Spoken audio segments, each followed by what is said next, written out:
નીચે આપેલ તળપડા શબ્દનું શિસ્તરૂપ વિકલ્પમાંથી શોધો. ધાંધો તો બરડ આવશે. સમાનાર્થી શબ્દ જણાવો. ખોભણ, ખો. નીચે આપેલ વિકલ્પોમાં કયો શબ્દ સમાનાર્થી નથી તે જણાવો. મીટી. ડીડીટીનું પૂરું નામ જણાવો. ડાયક્લોરો ડાયફિનાઇલ ટ્રાઇક્લોરોઇથેન. સૂર્યના કિરણોને ધરતી પર પહોંચવા માટે લગભગ કેટલો સમય લાગે છે? 500 સેકન્ડ. ભારત સરકાર દ્વારા ખોરાકમાં ભેળસેળ અટકાયત અધિનિયમ કયા વર્ષમાં ઘડવામાં આવ્યો છે? 1954માં. ખાદ્ય ચીજ સલામતી અને પ્રમાણ અધિનિયમ 2006ની કઈ કલમ અંતર્ગત ખાદ્ય ચીજ પેકેટ કરવા અને લેબલ લગાડવા બાબતની જોગવાઈનો ઉલ્લેખ કરવામાં આવ્યો છે? કલમ 23. મ્યુનિસિપલ ઘન કચરો વ્યવસ્થાપન અને સંચાલન નિયમન કયા વર્ષમાંથી અમલી બન્યો? 2000. દાંતનો સખતમાં સખત પદાર્થ કયો છે? ઇનેમલ. આ FHWની અંદર આ જ પ્રશ્ન પૂછાયો, એટલે દાંત રિલેટેડ પૂછાયું હતું, પણ અલગ પ્રકારનું પૂછાયું હતું કે સૌથી ઉપરનું લેયર કયું છે? ઇનેમલ. એમાં એવું પૂછાયું હતું. સીગેલા સૂક્ષ્મ જીવાણુ દ્વારા થતો રોગ જણાવો. બેસિલરી ડિસેન્ટ્રી. ક્ષય રોગના ચેપ સામે અપાતી રસીનું નામ જણાવો. પેસિલી કાલમેટિક યુરિન. સીટ્રા એ કયા વાયરસ દ્વારા ઝડપથી ફેલાતો રોગ છે? વેરોલા વાયરસ. પ્રોટીનની ખામીથી બાળકોમાં કયો રોગ થાય છે? મેરાસ્મસ, ક્વાશિયોર્કોર. અને આ જે મેરાસ્મસ અને ક્વાશિયોર્કોર છે, બંનેમાં પણ ડિફરન્સ છે. એ જે આ ડિફરન્સ આપણે આ જે FHWનું પેપર હતું એની અંદર પૂછાયું હતું કે ભાઈ જે મૂન શેપ ચહેરો અને મંકી શેપ ચહેરો કોની અંદર જોવા મળે છે. મતલબ પૂછાયું હતું કે મરાસ્મસમાં બાળકનો ચહેરો કેવો થઈ જાય છે. તો આ પ્રમાણે કોરિલેટેડ છે ભાઈ એકબીજાથી. સામાન્ય રીતે મનુષ્યના મૂત્રપિંડની પહોળાઈ કેટલી હોય છે? 5 થી 7 સેન્ટીમીટર. અને જો લંબાઈ પૂછે તો 12 સેન્ટીમીટર. હાઇજીન મૂળ કઈ ભાષાનો શબ્દ છે? ગ્રીક ભાષાનો શબ્દ છે. આંતરકૃમિનું બીજું નામ જણાવો. તો માટી દ્વારા સંરચતા કૃમિઓ. તો જે ઇન્ટેસ્ટિનલ વોર્મ કહેવાય, જો ઇંગ્લિશમાં કહીએ એને, કઈ છે? તો એસ્કેરિસ લમ્બ્રિકોઇડ્સ, જેને રાઉન્ડ વર્મ કહેતા હોઈએ છીએ. ટ્રાઇકાઇરિયસ, ટ્રાઇક્યુરિયા, વીપવર્મ જેને કહેતા હોઈએ છીએ. પછી એન્સાયક્લોસ્ટોમા, યુડેનલ અને નેક્ટર એમ્બ્રેકેનિકસ જેને હુકવર્મ કહેતા હોય છે. Round worm, whipworm, hookworm. તો જો પૂછાઈ જાય કે કઈ વર્મ છે જે ઇન્ટેસ્ટિનલ વર્મ છે, આંતરકૃમિ છે, તો આ ઉપર હું એ જે કીધું તે. ભારતમાં રાષ્ટ્રીય મેલેરિયા નિયંત્રણ કાર્યક્રમ ક્યારે શરૂ કરવામાં આવ્યો? 1953માં શરૂ કરવામાં આવ્યો હતો. અને જે 3 કી એક્ટિવિટીઝ જેની અંદર ઇન્ક્લુડ કરવામાં આવી હતી કઈ છે? તો ઇન્સેક્ટિસિડલ રેસિડ્યુઅલ સ્પ્રે વિથ DDT એટલે કે DDTનો છંટકાવ. પછી monitoring and surveillance of cases એટલે કે કેસીસનું મોનિટરિંગ અને સર્વેલન્સ કરવું. અને જે ત્રીજું છે તે ટ્રીટમેન્ટ ઓફ પેશન્ટ્સની ટ્રીટમેન્ટ. તો આ 3 કી એક્ટિવિટીઝ હતી આ પ્રોગ્રામની. દૂધમાં કયું વિટામિન હોતું નથી? Vitamin C. ગરમ હવા હળવી બને છે અને ઉપર ચડે છે અને એની જગ્યાએ આજુબાજુમાં રહેલી હવા, ઠંડી હવા જગ્યા લે છે એની. તો આજે નોર્મલી તમે છે ને ગરમીમાં કે વરસાદી વાતાવરણમાં શું થાય છે કે સમજો આ જમીનની સપાટી છે.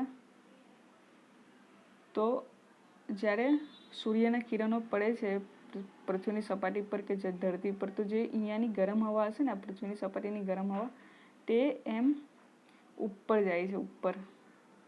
કેમ કે ગરમ હવા કેવી હોય છે? વજનમાં હલકી હોય છે. ગરમ હવા વજનમાં હલકી હોય છે. આ રીતે ઉપર જાય છે, આકાશમાં જાય છે.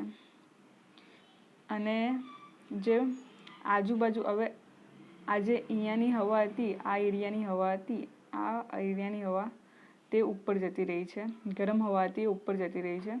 તો હવે આટલી જગ્યા તો ખાલી થઈ ગઈ હશે ને અહીંયાની જગ્યા, તો શું થશે, જે આજુબાજુની ઠંડી હવા હશે ને તે અહીંયા આવી જશે, અહીંયા આવી જશે. કેમ કે ઠંડી હવા વજનમાં ભારે હોય છે, તે ઠંડી હવા નીચે ઉતરે અને ગરમ હવા ઉપર જાય, એટલું તમે સમજો. તો આ જે ગરમ હવા ઉપર ગઈ છે એની જગ્યાએ ઠંડી હવા ભાગ લેશે. અને આ જ વસ્તુ પૂછ્યું છે કે આ વસ્તુને શું કહેવાય છે.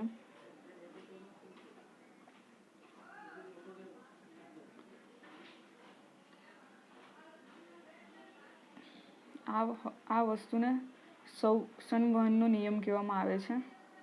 અછબડાની સારવાર માટે પેસિવ ઇમ્યુનિટી તરીકેની ગરજ સારે છે. તો ઇમ્યુનોગ્લોબ્યુલિન, મેલેરિયા પરજીવી કેટલા પ્રકારના હોય છે? 4 પ્રકારના હોય છે. તમને બધાને ખબર જ હશે, બહુ કોમન થઈ ગયું છે હવે. વિટામિનથી ઉર્જા ઉત્પન્ન થતી નથી. જુઓ, વિટામિન જુદા જુદા કાર્યોમાં ભાગ ભજવે છે આપણા શરીરમાં, જુદી જુદી એનું કામ છે. એ ઉર્જા ઉત્પન્ન કરવામાં મદદ કરે છે, પણ એમાંથી ઉર્જા ઉત્પન્ન થઈ શકતી નથી. કાર્બોહાઈડ્રેટમાંથી થાય છે, ગ્લુકોઝ ઉત્પન્ન થતું હોય છે, પ્રોટીનમાંથી પેપ્ટાઇડ, એમિનો એસિડ, અને એ બધું અંતમાં કાર્બોહાઈડ્રેટ બને છે. અને ચરબીનું પણ એ જ પ્રમાણે કાર્બોહાઈડ્રેટમાં રૂપાંતર થાય છે. અને છેલ્લું જે મેઇન હોય છે કાર્બોહાઈડ્રેટમાંથી મેઇન એનર્જી ઉત્પન્ન થાય છે. એટલે આ બધામાંથી ઉત્પન્ન થાય છે. વિટામિન એ આપણા શરીરમાં જુદી જુદી વસ્તુ કરવામાં હેલ્પફુલ બની રહે છે.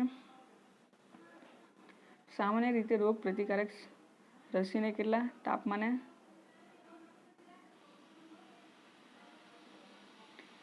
સાચવવામાં આવે છે? 4 degree Celsius to 8 degree Celsius. સામાન્ય તાપમાને નીચેનામાંથી કઈ ધાતુ પ્રવાહી સ્વરૂપે મળે છે? ગેલિયમ. ખાદ્ય ચીજ સલામતી અને પ્રમાણ અધિનિયમ 2006ની કઈ કલમ અંતર્ગત ખાદ્ય ચીજના નીચા ધોરણ માટે દંડની જોગવાઈ કરવામાં આવેલ છે? કલમ 51. તો આની અંદર જે ખાદ્ય સુરક્ષા એ બધું વિશે ઘણું પૂછવામાં આવ્યું છે. આની અંદર ડી આન્સર આવશે. કલમ 23માં ખાદ્ય ચીજ પેકેટ કરવા અને લેબલ લગાડવા બાબત.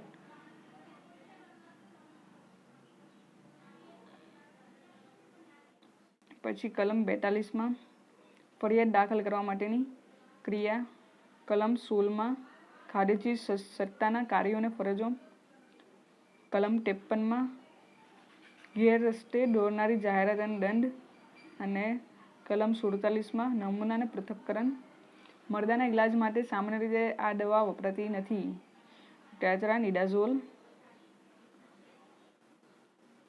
વાળનો રંગ કાળો શાના લીધે થાય છે? તો મેલેનિન પણ 2 પ્રકારના હોય છે, યુ મેલેનિન અને થિયોમેલેનિન.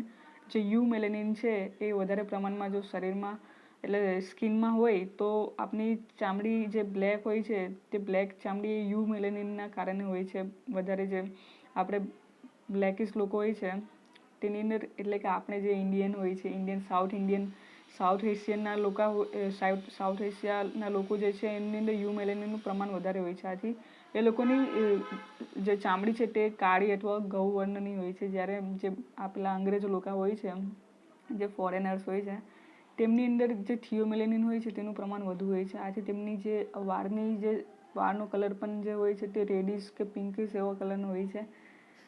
અને એમની અંદર યુ મેલેનિનનું પ્રમાણ ઓછું હોય છે. ભારત સરકાર દ્વારા કયા રોગને નોટિફાયેબલ કરવામાં આવ્યો છે? કાળા આજાર. કાળા આજાર. તો આ તમારી સામે આ લિસ્ટ છે જે 2020માં નોટિફાયેબલ ડિસીઝની અંદર અમેન્ડમેન્ટ કરીને COVID-19ને પણ એડ કરવામાં આવ્યો હતો. તો આની અંદર તમે જોઈ શકો છો ટાઇફસ છે, પછી મિઝલ્સ પણ છે. આની અંદર આન્સર આપ્યો છે કાલા આજાર નથી આની અંદર. લેશમાનિયાસિસ. તો આથી આન્સર બી આવશે. આમ તો મેં સર્ચ કર્યું રિલેપ્સિંગ તાવ પણ એની અંદર નથી. આની અંદર આ લિસ્ટમાં પણ રિલેપ્સિંગ જે તાવ છે એને જે કેટલાક બીજા ફીવર છે એની અંદર ઇન્ક્લુડ કરી દેવામાં આવે છે. એટલે શું ખબર એ માટે એની અંદર જ એ લોકોએ કન્સિડર કરી દીધું હોય. બાકી કાલાજાર તો નથી જ. હું એ સર્ચ કર્યું આની અંદર. તો આ તમારી સામે આ લિસ્ટ છે જે નોટિફાયેબલ ડિઝીઝ છે તેની, અને આપણી ટેલિગ્રામ ચેનલમાં પણ હું અપલોડ કરી દઈશ આ લિસ્ટ. પર્યાવરણના મુખ્ય તત્વોમાં કયા તત્વોનો સમાવેશ થતો નથી? અજૈવિક પર્યાવરણ. તો હવે આ અજૈવિક પર્યાવરણ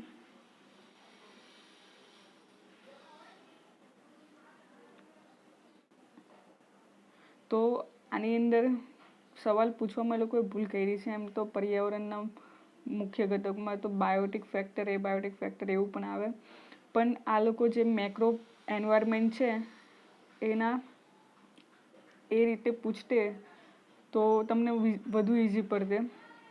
તો આની અંદર જોવા જઈએ તો જે મેક્રો પર્યાવરણ છે તેની અંદર હજી એક ઘટક આની અંદર ઉમેરી શકાય, જેમ કે ભૌતિક પર્યાવરણ, આર્થિક પર્યાવરણ, સામાજિક પર્યાવરણ અને ટેકનોલોજીકલ પર્યાવરણ એ પણ આવે છે. ટેકનોલોજીકલ પર્યાવરણ આ 3 સિવાય એ પણ યાદ રાખજો તો જો પૂછાઈ જાય તો એ પ્રકારે. ઘન કચરાને ખુલ્લી બિન વપરાશકારક નીચાણવાળી જમીનમાં નાખવામાં આવે છે અને માટીની પૂરન કરવામાં આવે છે. આ પૂરનમાં 3 C સામેલ છે, જે પૈકી કયો C અસ્થાને છે? ક્યોર. ભારતમાં સૌપ્રથમ આરોગ્ય નીતિ કયા વર્ષમાં બનાવવામાં આવી હતી? 1983. વિટામિન એનું બીજું નામ શું છે? રેટિનોલ. જન્મ સમયે બાળકને સૌપ્રથમ કઈ રસી આપવામાં આવે છે? BCG અને પોલિયો.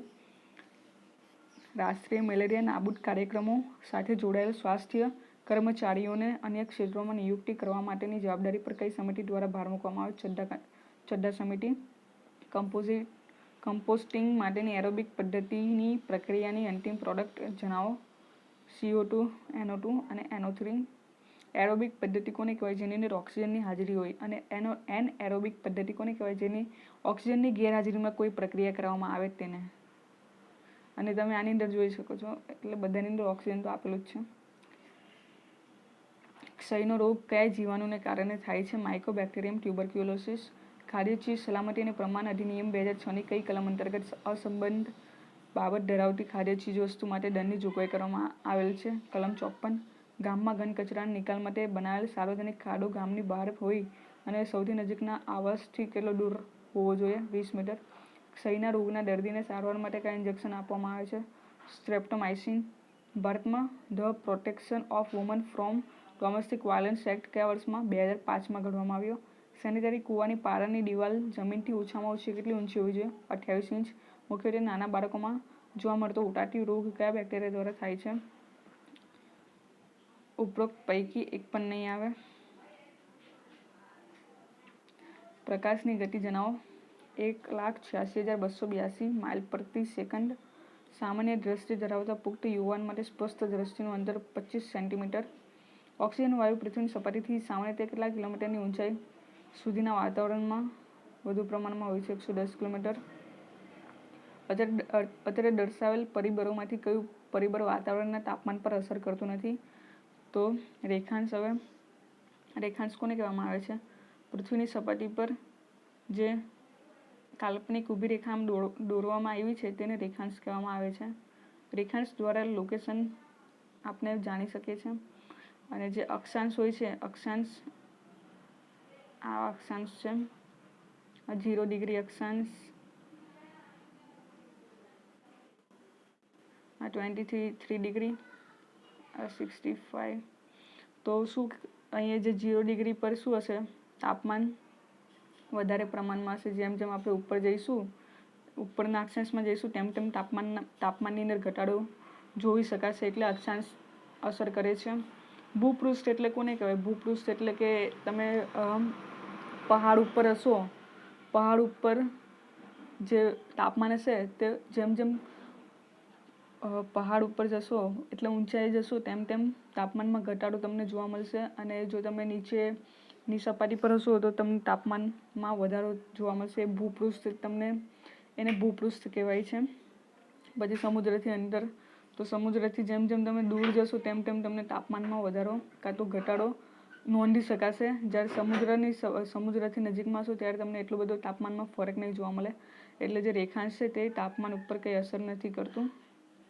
પિતા અને પુત્રની ઉંમરનો તફાવત 20 વર્ષ છે અને સરવાળો તફાવતથી બમણો છે તો બંનેની ઉંમર અનુક્રમે કેટલી હશે? તો તમે જોઈ શકો છો ભાઈ 20 વર્ષનો તફાવત આ બંનેમાંથી કોનામાં આપ્યો છે? તો બંને આપેલા ઓપ્શન બધાની અંદર તમને 20 વર્ષનો તફાવત જોવા મળશે, પણ ડબલ થાય છે, બમણી થાય છે, ઉંમર બમણી થાય છે, એટલે કે એનો સરવાળો તફાવતથી બમણો થાય છે. તો હવે ભાઈ આની અંદર 20 વર્ષ તફાવત છે અને બંને જે ઓપ્શન આપ્યા તેનો સરવાળો 40 થવો જોઈએ, તો એ પ્રમાણે ડી આવશે આન્સર. 10 માણસો એક રસ્તાનું સમારકામ 6 દિવસમાં કરી શકે છે, તો 15 માણસો તે રસ્તાનું સમારકામ કેટલા દિવસમાં કરી શકે? 4 દિવસમાં. પશુમાંથી મનુષ્યમાં રોગ પ્રસારિત થવાની પ્રક્રિયાને શું કહેવામાં આવે છે? ઝૂનોસિસ. અતિસારના ઈલાજ માટે કયા આ દવા ઉપયોગમાં લેવાતી નથી? ડાયસાયક્લોમાઇન. સામાન્ય રીતે સર્પદંશની અસર દૂર કરવા માટે કયું તત્વ ધરાવતું ઇન્જેક્શન આપવામાં આવે છે? એએસવી. ઓસ્ટિયોમલાસિયા નામનો રોગ કયા વિટામિનની ઉણપને લીધે થાય છે? Vitamin D. ઓસ્ટિયો એટલે તમને ખબર પડે કે ભાઈ ઓસ્ટિયો એટલે હાડકા રિલેટેડ કોઈ વસ્તુ હશે, તો એ પ્રમાણે તમને વિટામિન ડી પણ ખબર હશે કે હાડકાની અંદર ઉપયોગી છે. તો એ પ્રમાણે તમે જો આ રીતના નામને સમજ્યા હોતે તો વિટામિન ડી આરામથી થઈ જાય. શ્વેત કણોનું જન્મ સ્થાન શરીરમાં ક્યાં હોય છે? અસ્થિમજ્જા. બોન મેરો જેને કહેવામાં આવે છે. ઉચ્ચ રક્તચાપ માટે સામાન્ય રીતે કઈ દવા ઉપયોગમાં લેવામાં આવે છે? નિફેડિપિન. અત્યારે દર્શાવેલ નામોમાંથી કયું ઔષધનું પ્રાપ્તિ સ્થાન નથી? તો ઉપરોક્ત તમામ. તરલ સ્વરૂપ ધરાવતા રાસાયણિક પદાર્થ હિબિટેનેન ને કયા નામથી ઓળખવામાં આવે છે? ક્લોરહેક્સિડિન. માનવ શરીરના કયા પ્રકારના સાંધા એક તરફથી બીજી તરફ આગળ પાછળ ફરી શકે છે? એન્ગ્યુલર.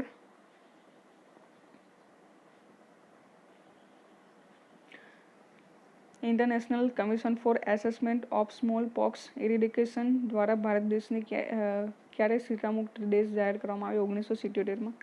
રેડિયેશન અંગેના રિસર્ચમાં જોડાયેલા આંતરરાષ્ટ્રીય એજન્સી ICRPનું પૂરું નામ? International commission on રેડિયોલોજિકલ protection. ભારતમાં ધ ઇન્ડિયન ફેક્ટરી એક્ટ કઈ સાલમાં 1949માં લાગુ પાડવામાં આવી? કૃમિનાશક તરીકે આ દવા વપરાશમાં લેવાતી નથી? મિકાનોઝોલ. 1 વર્ષથી નાના શિશુઓ માટે શરીરના અંદરના ઉપયોગ માટે મેલેરિયા તાવમાં સામાન્ય રીતે કઈ દવા આપવામાં આવે છે? Chloroquine phosphate. સારવારમાં વપરાતા ઉપકરણોનું નિર્જીવાણુકરણ કરવા માટે તેમજ ઘાવ અને ચાંદા ઉપર લગાડવાના હેતુસર શાનો ઉપયોગ થાય છે? મર્થિઓલેટ. વિટામિન B2 નું બીજું નામ શું છે? રિબોફ્લેવિન. ઓરીનો રોગ કઈ જાતિના વિષાણુ વાયરસથી થાય છે? પેરામિક્સો. ગળમાખીનો કુલ કેટલી અવસ્થામાં પૂર્ણ વિકાસ થાય છે? 4. વિતરણ કરવામાં આવતા પાણીમાં અવશેષ ક્લોરીનની હાજરી જાણવા માટે OT ટેસ્ટને શું કહેવામાં આવે છે? ઓર્થોટોલિડિન ટેસ્ટ. વિટામિન K શરીરના કયા ભાગમાં બને છે? આંતરડા. અલંકાર. વખાણ દ્વારા નિંદા અને નિંદા દ્વારા વખાણ કયા અલંકારમાં થાય છે? ભાઈ વ્યાજ સ્તુતિ. ઘણું ઈઝી પૂછી લીધું છે. નાગરવેલીના જેવી નાજુકડી નાર વાંકો એનો આંબોડો ને વાંકા એના વેણ. તો મનહર. 1 2 3 4 5 6 7 8 9 10 11 12 13 14 15 16 17 18 19 31. તો આ પણ ઘણું ઈઝી પૂછ્યું છે. 31 શબ્દો આપેલા છે. મનહર આવશે. પેલું હું તમને જે આપણી ટેલિગ્રામ ચેનલમાં મોકલું હતું ગુજરાતી ગ્રામરવાળું એ કર્યું હતું, તો આ બે તો તમને એકદમ પાક્કા આવડતે જ. રૂઢિપ્રયોગનો અર્થ જણાવો. ખાટું, મોડું થવું, બગડી જવું. શબ્દ સમૂહ માટે એક શબ્દનો સાચો મરવાની તૈયારીમાં હોવું. મુમૂર્ષ. fill in the blank. Urban people are smart enough not to be cheated. આની અંદર સ્પેલિંગ જ પૂછ્યો છે. અર્બન હવે આપણને આવડું જશે તમને. Had the horse been mine, I would have shown it to the veterinary doctor. જો એ પાછળ અહીંયા વુડ આપ્યું છે. વુડ ભૂતકાળની અંદર છે એટલે આગળ પણ ભૂતકાળની વસ્તુ આવશે. તો હોર્સ આપ્યું છે. હોર્સ. તો હેવ વાક્ય વર તો આવશે જ નહીં, અને વોઝથી વાક્ય બનશે નહીં, કેમ કે બીન આપ્યું છે પાછળ, તો એટલે આગળ હેડ જ આવશે, હેડ સાથે જ બીનું જોડાય, એટલે વોઝ વર પણ નહીં આવશે અને હેવ પણ નહીં આવે, કેમ કે પાછળ વુડ છે. લોકવાયકા મુજબ પાંડવો 13મા વર્ષે અજ્ઞાતવાસ ગારવાસ સ્થળે રોકાયા હતા. આ સ્થાનકમાં કયો મેળો ભરાય છે? વોઠાનો મેળો. સામાન્ય રીતે નવજાત બાળકના શ્વાસની ગતિ પ્રતિ મિનિટ આસપાસ હોય છે 40. ભારતમાં રાષ્ટ્રીય પરિવાર કલ્યાણ કાર્યક્રમ કયા વર્ષથી શરૂ કરવામાં આવ્યો છે? 1952. ઓક્સિજન વાયુની શોધ કોણે કરી હતી? જોસેફ પ્રિસ્લી. ભૂગર્ભ જળ કે જે સપાટી પર આવે છે અને દબાણને લીધે મુક્તતાથી વહે તેને જળનું કહેવામાં આવે છે. જળના કેટલા પ્રકારના હોય છે? 4. રોગના કારક પ્રકારોમાં કોનો સમાવેશ થતો નથી? માનસિક કારક. કયા વિકારને કારણે, કારક એટલે કારક કોને કહેવાય? કે જે રોગ ફેલાવે છે. રોગ બનવાનું કારણ એટલે જેમ કે કોઈ પોલ્યુટન્સ છે, જેમ કે સલ્ફર ડાયોક્સાઇડ છે કે રજકણ છે, એ બધા રાસાયણિક કારક કહી શકાય. જૈવિક કારક એટલે જે બેક્ટેરિયા છે કે પછી પેલી માખી છે કે એ બધા એ જૈવિક કારક કહેવાય. અને યાંત્રિક કારકમાં યાંત્રિક કારકનું ઉદાહરણ શું આપું તમને? મતલબ કે કારક કોને કહેવાય કે જેના દ્વારા આપણે રોગ ફેલાય છે કે રોગ લાગે છે, તો એ માનસિક કારક નથી. કયા વિકારને કારણે વૃદ્ધાવસ્થામાં મનુષ્યને કાનમાં બહેરાશ ઉત્પન્ન થતી હોય છે? ઓટોસ્ક્લેરોસિસ. ગાજરમાંથી કયું વિટામિન મળે છે? Vitamin A. મોટા સ્તર પર પાણીને જીવાણુ રહિત કરવા માટે કયા ગેસનો ઉપયોગ થાય છે? ક્લોરીન. વાયુની ઘનતા તેના અણુવજનથી અડધી હોય છે. ગ્રેહામનો નિયમ. ખાદ્ય ચીજ સલામતી અને પ્રમાણ અધિનિયમ 2006ની કઈ કલમ અંતર્ગત ખાદ્ય ચીજના અયોગ્ય વેપાર આચરણ થાય તે રીતે જાહેરાત પર નિયંત્રણની જોગવાઈ કરવામાં આવેલ છે? કલમ 24.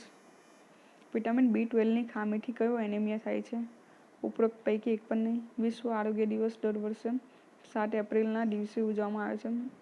ભારતમાં રાષ્ટ્રીય લેપ્રસી નિવારણ કાર્યક્રમ ક્યારથી શરૂ કરવામાં આવ્યો? 1983. મુખ્ય ચેપી રોગથી બચવા માટે 6 વર્ષથી નીચેની ઉંમરના બાળકને બાલ સહજ રોગ સામે સુરક્ષિત કરવા માટે કઈ રસી જરૂરી નથી? હડકવા. આ મેલેરિયા પરજીવીનો પ્રકાર નથી. પ્લાઝ્મોડિયમ ક્વિનિપેરમ. ગામમાં ઘન કચરાના નિકાલ માટે બનાવેલ સાર્વજનિક ખાડો કોઈ પણ નદી, કૂવા કે ઝરણાથી ઓછામાં ઓછો કેટલો દૂર હોવો જોઈએ? 100 મીટર. થિયામીનની ઉણપથી કયો રોગ થાય છે? બેરી.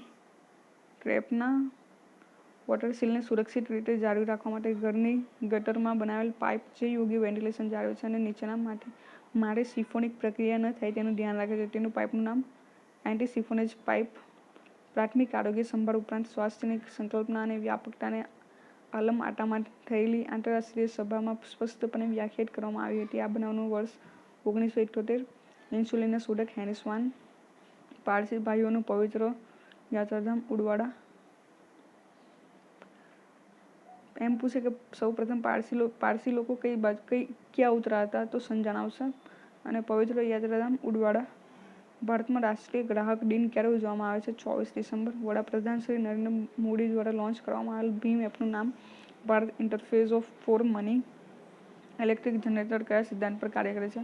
તો યાંત્રિક ઉર્જાનું વિદ્યુત ઉર્જામાં રૂપાંતર કરે છે. તો આપણે જોયું. અને જે આના આન્સર છે, જે પ્રોવિઝનલ આન્સર કી હતી એની અંદરથી મેં લીધા છે આન્સર.